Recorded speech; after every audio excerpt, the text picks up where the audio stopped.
to the 11th episode of Have Had Will Travel. I'm your host, Xheetah, and this podcast touches on all modes of transportation, the stories that move us, and travel reviews. In this episode, we're diving into a unique profession that combines the art of healing with the thrill of exploration. Our guest is a traveling nurse, someone who not only helps others in need, but also does so while moving across the country or even the globe. From navigating healthcare systems in different locations to balancing the demands of travel and caregiving, their job is equal parts challenging and rewarding. But what's it really like to work in the field while living out of a suitcase?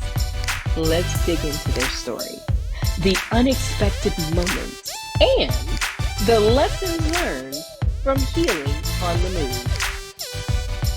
So welcome. Hello. Happy to be here today. Awesome. Thank you so very much. So let me just ask you a few questions. So what inspired you to become a travel nurse, and how did you get started in the field? Wow, that's an amazing question. I have a shared experience through COVID. I think anybody just hearing that name, it kind of brings back memories and brings back that experience. Well, for me, COVID was very different. I had just started working as an ICU nurse at the VA hospital out here where I'm at. I think I'd been on the job for maybe a month or two before COVID really started hitting. Oh, wow. And I was a new ICU nurse. So I had been a nurse before, but I'd worked in what they call med surg, which is like your general nursing hospital type environment. But an ICU is like a 2 or 3 steps above, where we're smaller caseload, but super intense. Everything is edge of the razor as far as the person can go either way. So that was the type of environment that I had already been in. I had gotten myself into, and then to add a COVID on top of that as a newbie in that specialty was a crazy time. Sounds like it. So after we went through that experience, and I learned a lot about healthcare. I learned a lot about people. To be honest with you, that was, even aside from the medical portion, just seeing people at those times under those situations, doctors, administrators, patients, family members. There was so much more to healthcare than just working in the hospital that I was working at. There were so many people that were calling and requesting for nurses for different facilities, especially I had just went through COVID, so I was very versed in COVID care, and that was when I made that transition to go from working in the hospital to my main hospital to becoming a traveling nurse. I can't imagine what that must have been like. You were thrown in the trenches like right away. Absolutely, literally trial by fire. Wow. So what's the most unusual or remote place you've ever worked as a nurse, and how did you adapt to that environment? I didn't go nationwide. I have a family, so I wanted to be able to provide for my family, and also I have a child with special needs. So I wanted to take advantage of the opportunities that travel nursing gave me. So I did maybe 100-mile radius. So I would travel. I'd be gone for maybe a week at a time, and then I'd take a couple of days off and come home. So I still had some of that still home life balance. Now I've had coworkers and friends of that were literally going all across the country, and we would get together and compare notes like, oh, Memphis is great right now, or hey, stay out of Florida, or whatever it is, because you kind of create a friend group and a network of other traveling nurses, and we all kind of get together and compare notes. My favorite place that I worked at would have to be the Baltimore area. I worked at a particular facility out there for close to 2 years as a traveling nurse. And it was a really rich culture of people, places, things to do. And it was one of those things that I look back fondly at it, and I would probably do it again if I ever had the opportunity to. That's awesome. I'm so happy that you've had that experience. So you've retired from this profession. If you don't mind me asking, what's that moment that made you realize that this was not the corner of nursing for you anymore? So to be completely honest with you, when are in my position where you have a family, especially with a child with special needs, that distance after a while causes a strain. Like it was causing a strain between my wife and I. I was causing a strain between my relationship with my son. That was when I decided that the money is fantastic. I had a great we afforded us a great standard of living. At some point, you have to realize that all the money in the world is not worth it when you're fighting with your wife over you not being around to help out with your son. And that was when I decided that okay, things have to change. I love that. You put your family first. So, how did you find that balance between taking care of others and taking care of yourself while you were on the road? That's a great question. One of the things that I did was when you're on the road, you have a lot of downtime and a lot of quiet time. That's the one thing I think people never ever talk about is that, you'll see on someone's Instagram, like, oh, they're going to this restaurant, they're going to this thing, there's that thing.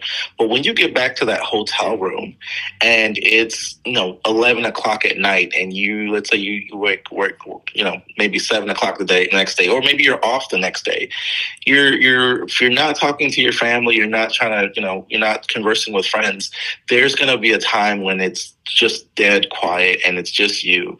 And that was that honestly in the beginning, that was like a time that drove me crazy because I had never had that moment where I was just kind of like lonely, it was really lonely. What I did was I decided to take that time to self-improve. I'd work out, I would read, I would dream, I would think about the type of lifestyle that I wanted. And that was one of the things that I used to combat that loneliness, but also take that time and make myself better. So that's how I was able to do that. What an inspiration. I love your answers. So, if you could work as a nurse in any dream destination, where would it be and why? Wow, that's amazing.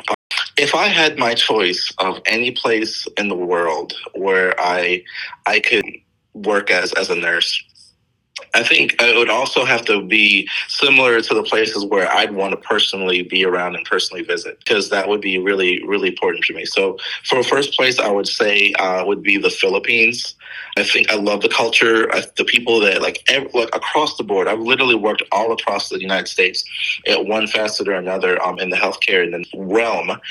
And every single time, in every single state, in every single city, if I meet a Filipino person, they're the most warm, loving, and welcoming people that I have met in all of my travels. So I would definitely want to visit the Philippines.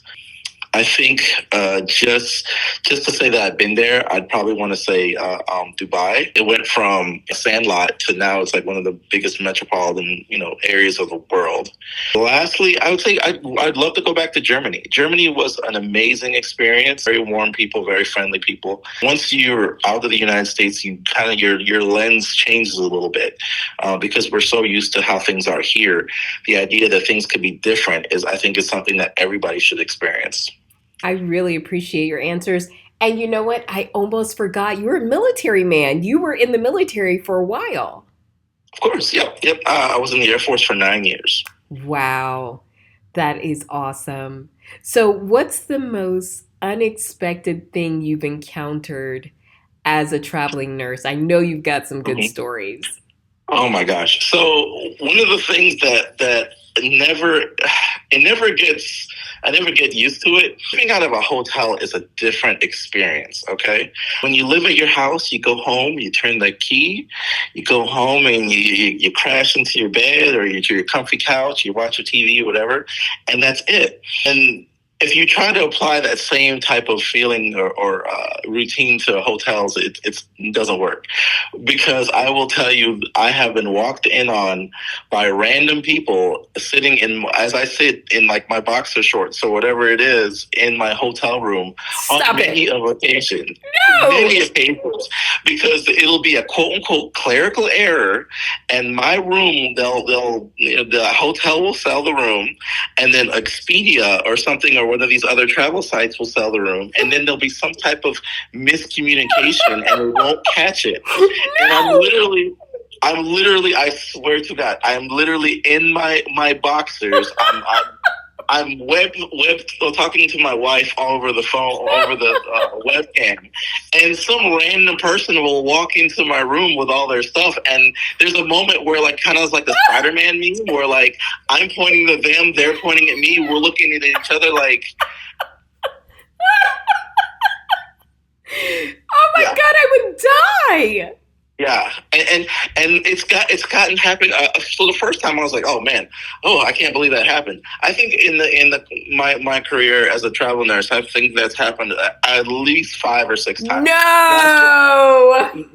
Yep. Not to the point where I don't walk around naked in my hotel room anymore. Like, because I know unless I go and lock the door, like with a little latch thingy, that at any point in time, my room may suddenly just not become my room anymore. Stop it. Yep. That has never happened to me. How did that happen like 5 or 6 times to you? I have no idea. And it wasn't like I was staying at hole in the wall places too. Like, I was staying at like name brand, like hotel chains that you would know. Like you say one word and you're like, oh yeah, that happened to me so often that I was like, all right, I'm gonna walk around in pajamas and stuff and be presentable at all times, because even like coming out of the shower, I wouldn't even walk out the shower without having being fully dressed, because you never know. Wow. You poor thing. Okay, so last question. What's the most unexpected thing you've ever seen while being a nurse? Like, you've walked into a room and was like, oh, excuse me. Wow, that's a loaded question, because I've seen everything from gunshot wounds to to people's like amputated legs that look like a ham, like literally like a bone-in ham. Wow. So one of the things that surprised me to this day, I just don't understand, and it's a behavioral thing. So let me paint a picture for you. I am working on a med surg unit, which is like a medical surgical unit, like I said, which is like your basic unit. And I get a call from one of my manager or overhead page or whatever it was. They can you come to room XYZ, and I walk in. And there is, no lie, a young lady that's probably 700 pounds. Oh, and dear. There are 4 other nurses that are, female nurses, and they are struggling to get this woman's leg to move over so that we could turn her over and clean, because she's had a bowel movement, and we can't let her stay in the bowel movement, because if you don't know, stool, especially liquid stool, if you have diarrhea, is very acidic. It will eat at the skin layer, which will cause breakdown, which can kind of lead to a further infection. So clinically, and people may think, oh, okay, they just pooped on themselves. No, it's a really, really serious thing, because we have to, especially diarrhea, we have to keep that area clean, because it could lead to further infection and even possibly death if they get sepsis. So there's a whole chain of events that sounds something small, which is why we always got to take care of our people in our hospitals, because something small, like being left in their own poop could escalate very quickly. So this, obviously this woman has mobility issues because she's like 700 pounds. I walk in and I see no less than my supervisor and another one of the nurses there. These 2 poor ladies, they're like literally drenched in sweat trying to hold up this woman's leg as they clean her. So I'm 6'2", I'm like 230. So I walk over, I grab the sheet, I yank them both over. Wow. I literally, I'm able to turn this lady over to themselves.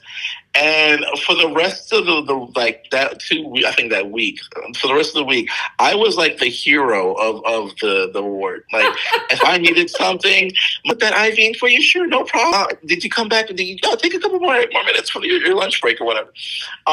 So it was very funny, because to me it wasn't a big thing. It was just a little bit of a physical effort, right? But to be able to literally save my coworkers from this weird, embarrassing situation. That was one of those things that I still think back, and I was like, oh, okay, so when they say like your elbows deep or you're like your teamwork, like that's the thing that I think about when I get that question like, hey, what does teamwork look like to you? Right. For me, teamwork means like you're working with 4 other ladies and you're trying to turn a 700-pound woman that has pooped on herself. That's teamwork.